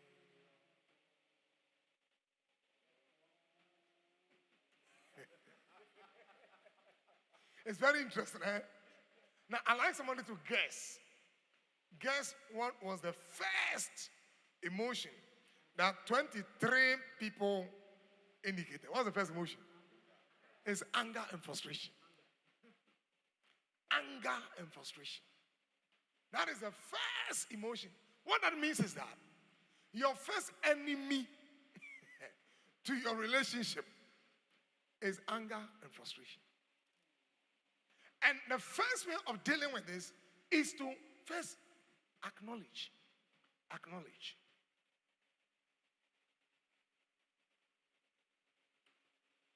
Acknowledge that emotion. Now, let me see. How many of you do you think you are here and you think that anger is a problem for you? Raise your hand, let me see. 1, 2, 3, 4, 5, 6, 7, 8, 9, 10. 10 of you. So what you do is to first, because anger is very high, the next presentation I'll isolate anger alone and do anger management. Now, the first thing you do when you're managing a bad emotion is to accept.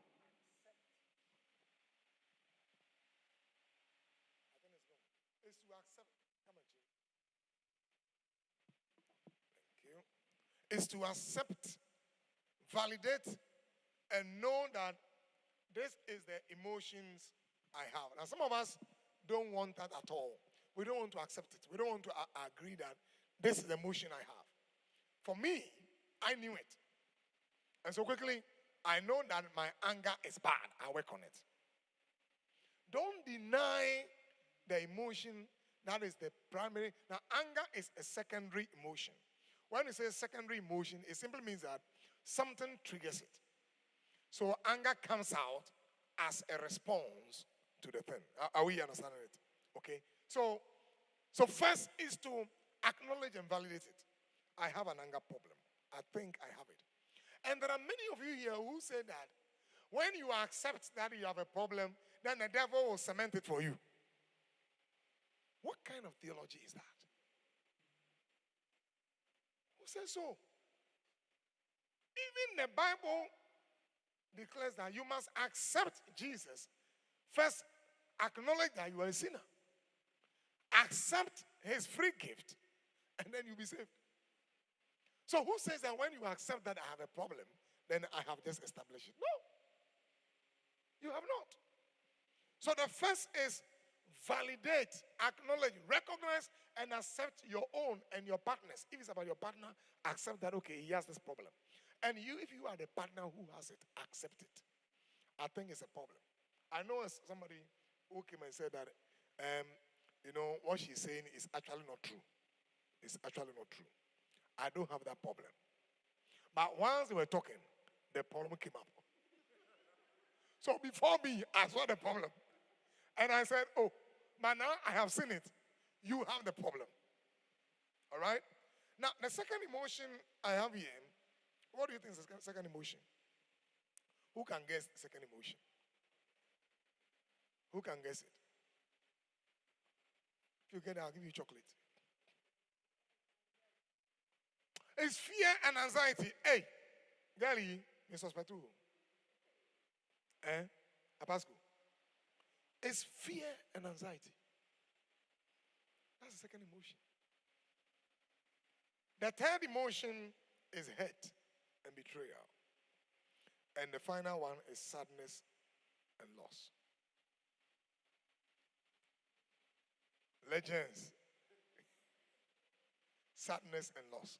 So accept it. And then the second thing is you have to communicate. Once you've accepted that I have this problem, who do you want to help you? You are in a relationship and your partner has seen that you easily get angry. What do we do? Because I can't marry a man like this. I can't marry a woman like this. So what do we do? So communicate, talk about it.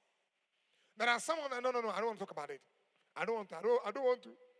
Because if I start, some things are going to come up. Please, let the things come up. Let it come up. And some people will just say that. You don't know. What I'm going to say is about 25 years of impact and hurt. Please summarize it. That is why we are summary. Tell a friend, summary. Oh, say summary. Summarize it. Don't take me to the 25 years. Summarize, tell me that 25 years ago, A, B, and C happened. And that is the result. So that I have a view of what has happened. Then break it into chapters in the rest of the week. So next week, we talk about chapter 1, chapter 2, chapter 3. So don't say that. In this, I don't know. It will take me a long time to open up. Number 3, don't insult the intelligence of your partner by the statement, you don't understand. You don't understand. Don't do that. Never say that you don't understand. Nobody understands anything until it is what? Communicated. That's how it is. And sometimes if you don't have the words to say what you want to say, you can tell the person, I don't have the words now, but I'll organize myself. But never say that. You will not understand it. People hide under that, and they will never talk about the issues. It doesn't help you. Please communicate. Tell a friend, communicate. Now, listening is very important. And I don't have to belabor the point. And last time, Eunice did a training here about the counselors. Listening is extremely important. When a person is talking to you and you're on your phone.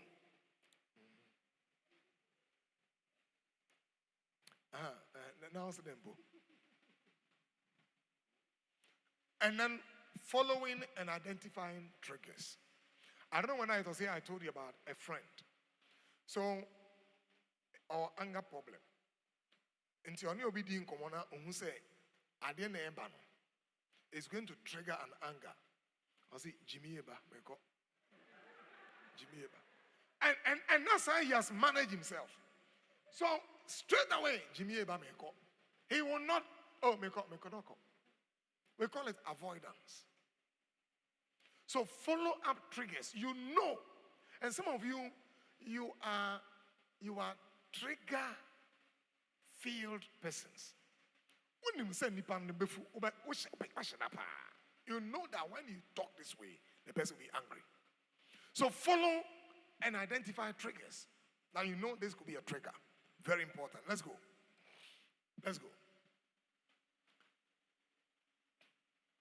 Empathy is ability to feel for others. So when your partner is feeling some way, Do you feel the same way for the person? Marriage is a mystery. When you marry, when it's very interesting. When you're not married, it looks very, very like something. Oh, and you can think about when I marry. Hush. And sometimes you are daydreaming. The way I manage my kitchen, manage my bedroom, manage my wife. In my 1 month.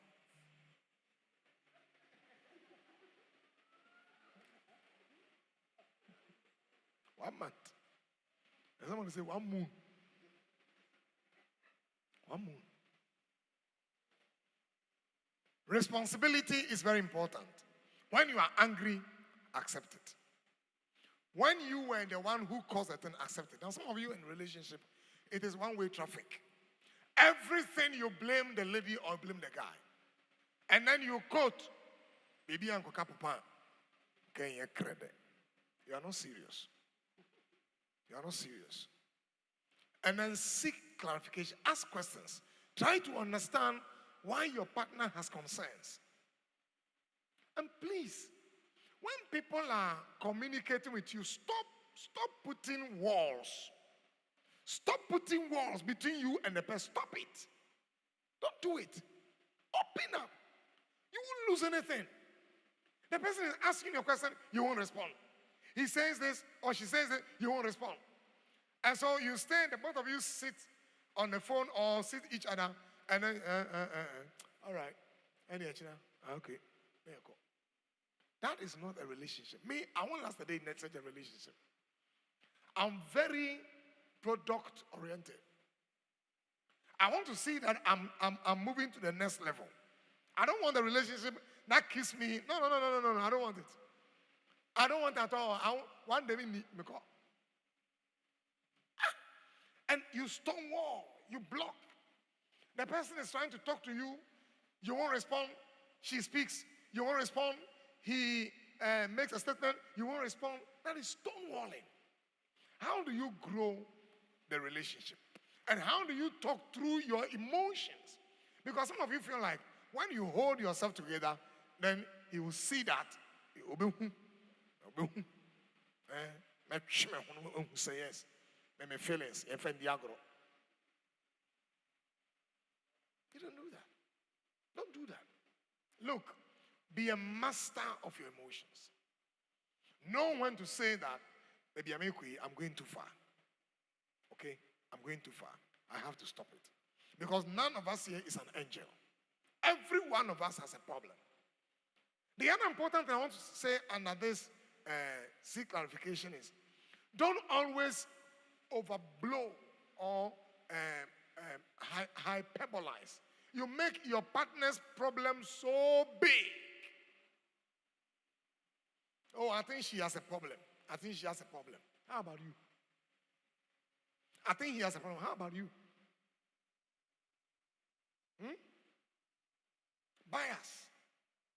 You're all the time looking at your partner's problems, and then you leave yours. It doesn't help you. You see, as I grew in life, there are some things I've learned. And one of them is I'm going to tell you. One of them is that, listen, if you want to keep your emotions, keep it. Nobody will mind you. That's what I've noticed. Because the world is such that everybody has problems. Everybody has issues. So if you don't want to seek clarification and talk about it, keep it. And the more you keep it, the more it kills you. That's what I've noticed. So you are better off talking about your issues to somebody who cares and knows and feels that he can help you. Better than keeping it yourself. Because eventually, what will you somebody called me and said, I said that I don't mind him. And now it's been 2 weeks and he hasn't called.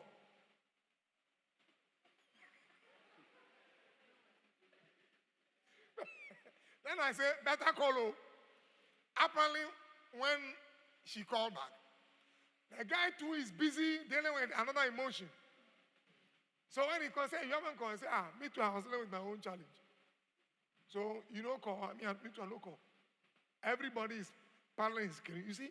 So when you feel like my emotions are mine, keep it. Keep it. But if you think that I can talk to my friend about it, then talk to the person. That I think that this relationship, some things are not helping me and you. I think you are too hot. Me too. I don't have patience. And I think the way things are moving, we need to work through this. When the other partner says no, you have the right answer to move on with your life. Don't waste time. The world is changing. Let's go. And then you foster safe environment, seek help outside. Please, when you are dating and things are bad, seek help. There are psychologists around, counselors around. Talk to them. Seek help. Open up the relationship. Mama fantasa. M'mpese obi abehu. M'mpese obi abehu. Nti ushie mo apa no obi afa no the way you fly. Ade. Money be na way. You have seen somebody you want to marry. What is wrong with that? You are not committing any error. You are not committing any mistake. Seek help and practice self-reflection. Into what? Joshua, the way I behave, why do I behave the way I do? Ask yourself questions. Why is it that sometimes I'm so quiet? Why am I like that? Ask yourself.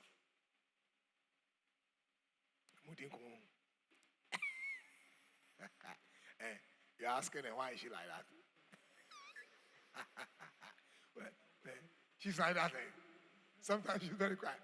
Philly, why are you sometimes so quiet like that? So ask yourself, why am I so quiet?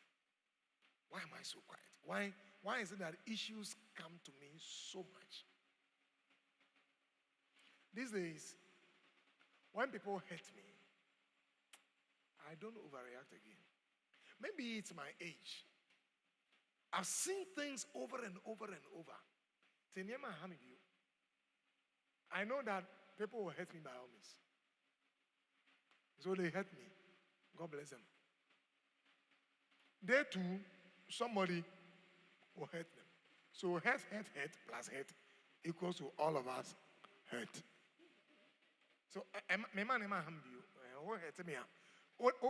if you apologize to me, I'll let it go. If you don't apologize, somebody was asking me, but you have to force the person to say, no, I won't use that energy. It's a wasteful energy. I won't use it. I'm not going to ask you to learn to say I'm sorry. But I'll first give you the benefit of the doubt and say, please, the way you treated me, I didn't like it. It is up to you to say whether you say sorry or not. That is not my energy again. Do you get the point? So that you protect yourself a little bit. Don't put all your emotions into the space of an abuser. People will take you for granted. You have to learn some of those skills. Because some people, when you want to say, I'm sorry, they want to use that to manipulate you. Oh, I want to talk to you. I'm not available. You made a mistake. You have detected it. You want to get to the person and say, I'm sorry. I'm not available. Then you send a message. Sorry, I just want to say I'm sorry for them. It's on to you.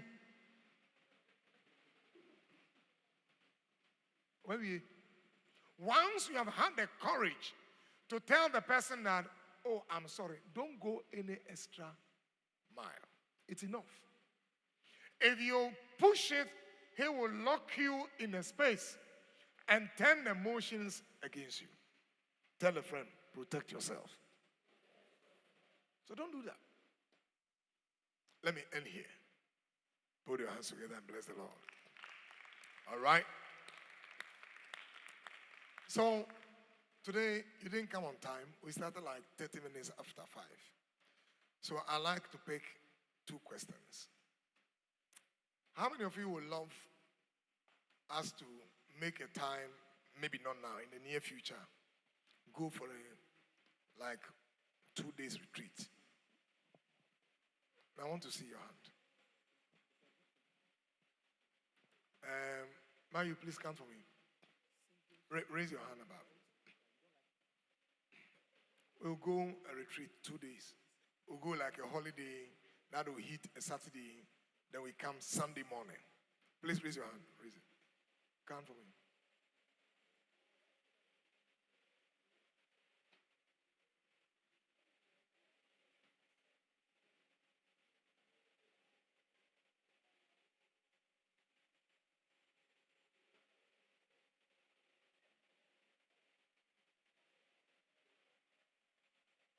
$40.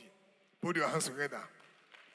I'm going to look for a time. 43. 43. How many of you are going to be very consistent from today? I want to see. All right. We will get back to you. I'm going to talk to Daniel and we'll plan something. So we'll look for a day that will be like a holiday, that will hit like a Saturday. So we'll go on that Friday and then we'll return on Sunday morning so that you can come to church, okay? I mean, it will be superb, don't you think so? Because we'll be doing exercises, we'll pair up, like Daniel, Michael will go and pair with a lady, bring your girl. If you don't bring your girl, a lady will catch you. If you don't bring your girl, and you go for such a program, and you and the lady are collaborating after the...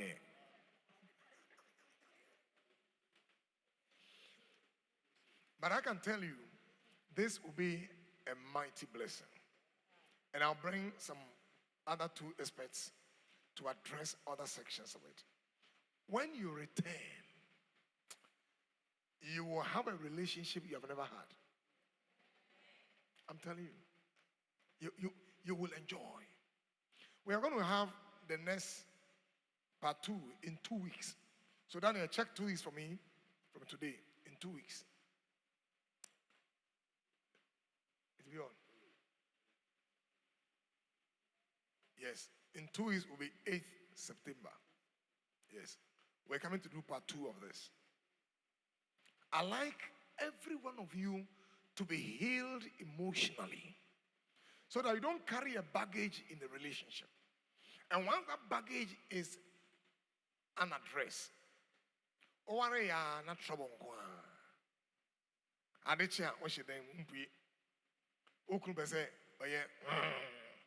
Hey.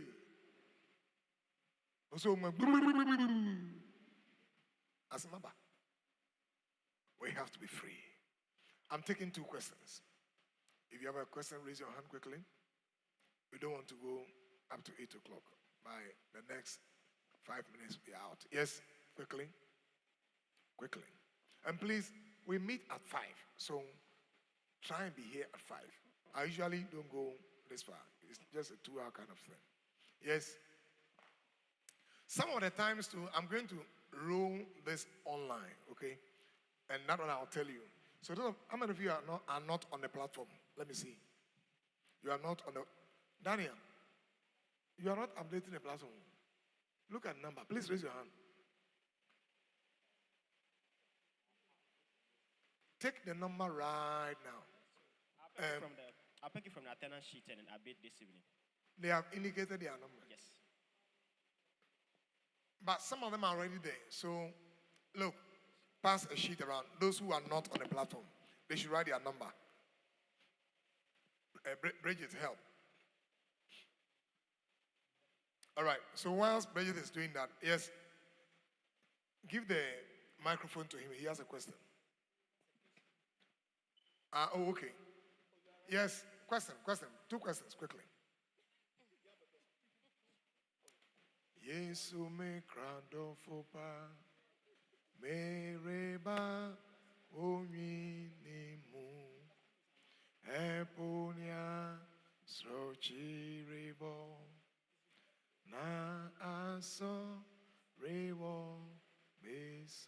Let's sing it. Famisi Majinkwa. Okay, all right, go on. Okay, Daddy, please. So, Mention your name. my name is Della. Are you attached or unattached? Please, I'm attached. Dela, we can't hear you. I'm attached. Dela, are you attached or unattached? I'm attached. Did you hear? Ah. Dela, are you attached or unattached? I'm attached. Okay. Dela is not available. Dela, go ahead. Please, so I want to find out with respect to anxiety and then control. To what extent should one be in control? Let's say your partner is sanguine and flows all over. Let's say at the workplace, and because of maybe a particular physique that she has, everybody wants to come around, and then there are comments all over. So to what extent, should you have control in such situation? So you cannot control your partner. When you are in a relationship, we don't talk about control. We talk about collaboration. We talk about relationship. You relate. So I have a lady and she has a physique that attracts men. So they make all kinds of comments. It is not her fault to be having that physique. So what you do is, if you think that she goes into places that people make such comments, you can advise that I think that, don't you think it's important to avoid going to these places? It's fine. But none of you should have that word at the back of your mind, I want to control my wife. I want to control my husband. No. Every attempt to control a partner will backfire. It's either it becomes anger or that the partner will withdraw. So it's not, that's not the way to go. So relate with the person. And you, the person too, when your partner is relating with you on these issues, listen. That's what I'm talking about. Listen.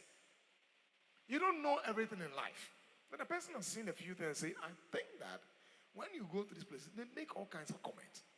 Can you avoid going there? Oh, thank you. All right? Are you okay? Okay. Yes. Pastor, please. Here come, I found a woman I wanted to marry. Okay. And you have found one now? Oh no, I'm just giving a scenario. Okay. And she showed an attitude of phlegmatism towards everything that I am doing. To the next 1 year, when we come to the conclusion that we wanted to marry. Make it short. Yeah.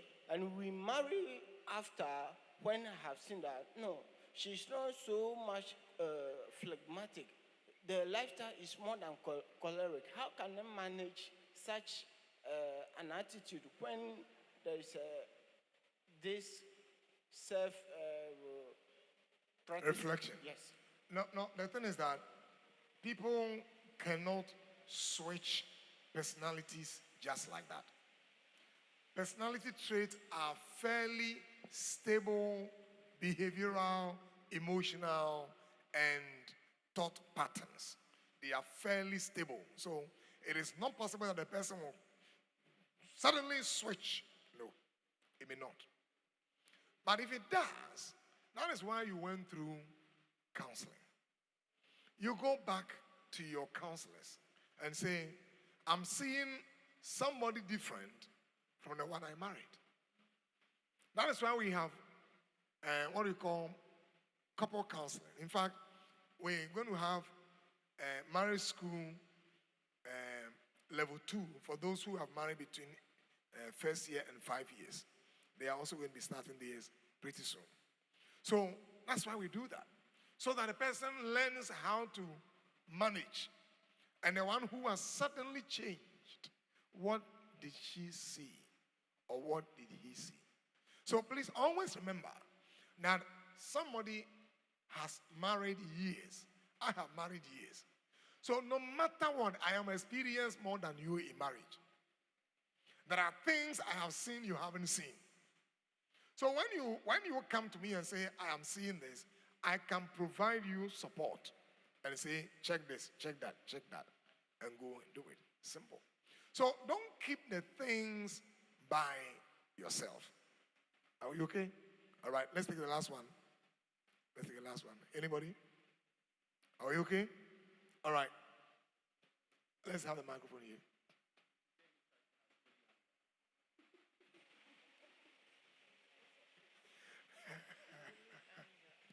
He's asking me if there is anything referred to as holy anger.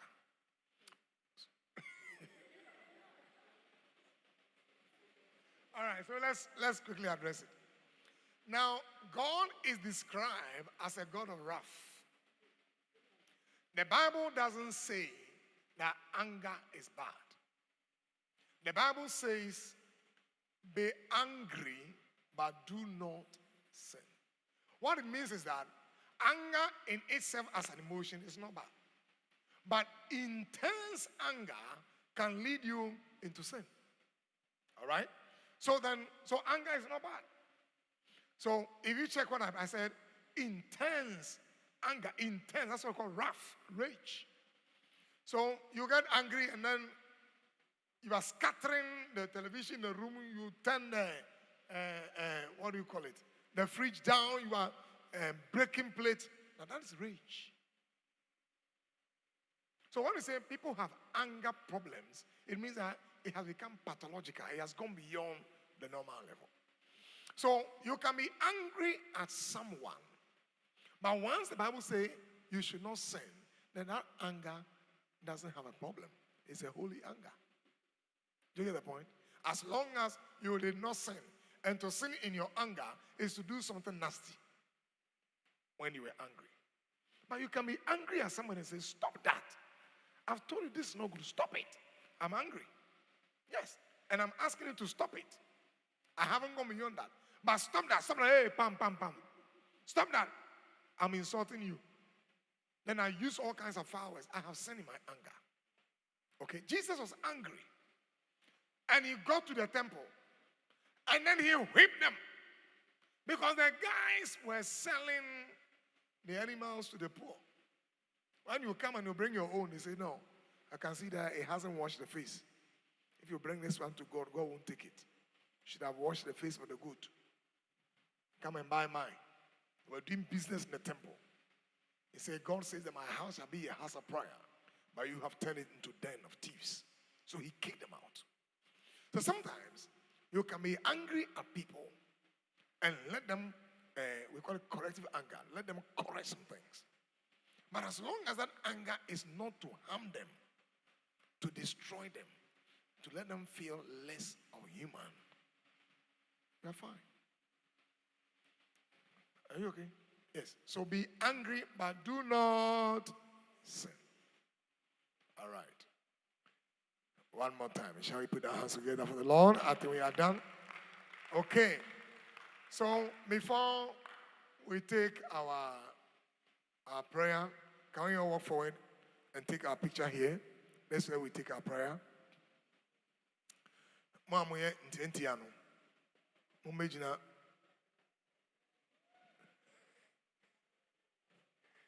Oh, be quick, we are done.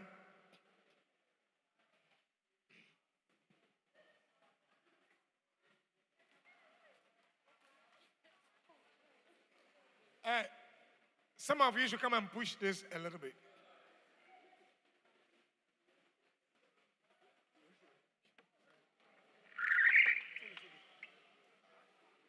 All right. Okay, so the short ones. Yeah, she's short. Ellen, come. You're short. Yes, you're short. You're short. Okay.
emotional turmoil. In the name of the Lord Jesus, we declare freedom.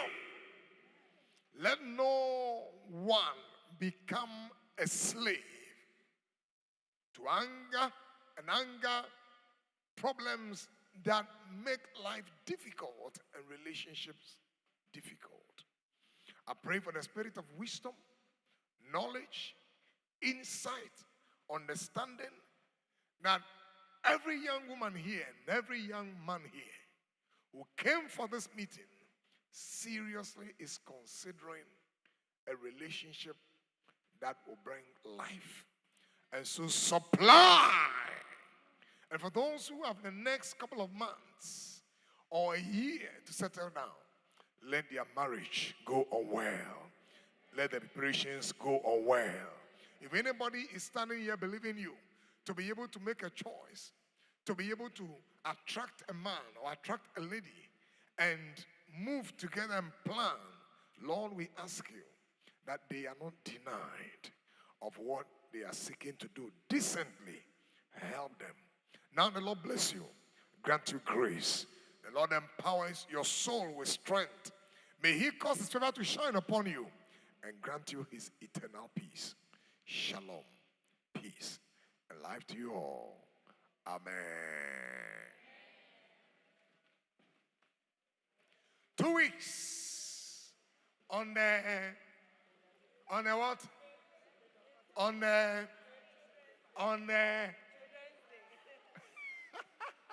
that's Children's Day. Yes.